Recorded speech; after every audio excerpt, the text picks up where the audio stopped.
The Nigerian Union of Journalists, NUJ KOGI State Chapter, has cautioned the grave aspirant in the governorship primary elections against misrepresentation or fact regarding the conduct of the elections, saying that as journalists who covered the exercise, they were in a better position to give account of events around the process. The chairman, NUJ KOGI Chapter, Comrade Adeza Momojimo, said reports by certain politicians that the primary elections they're not hold anywhere were not just far from the truth, but also show disrespect for journalists who covered the elections widely and reported their findings accordingly.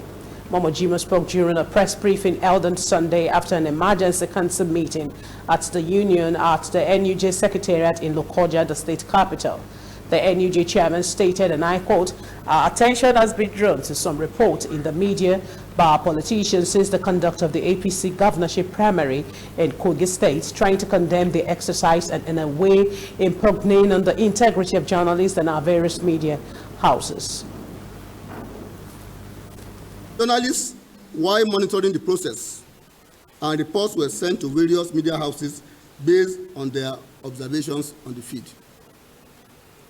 Our members were fair enough to report places where voting started early and some other places where there were delays in arrival of materials and officials, as it is typical of Nigerian election. Having monitored and reported the process in our media outlets,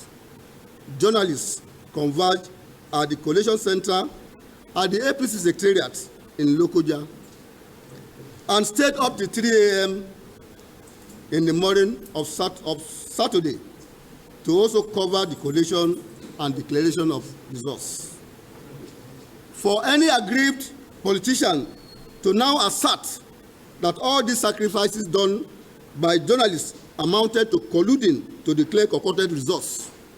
is not just far from the truth, but showing disrespect for journalists and their media organizations.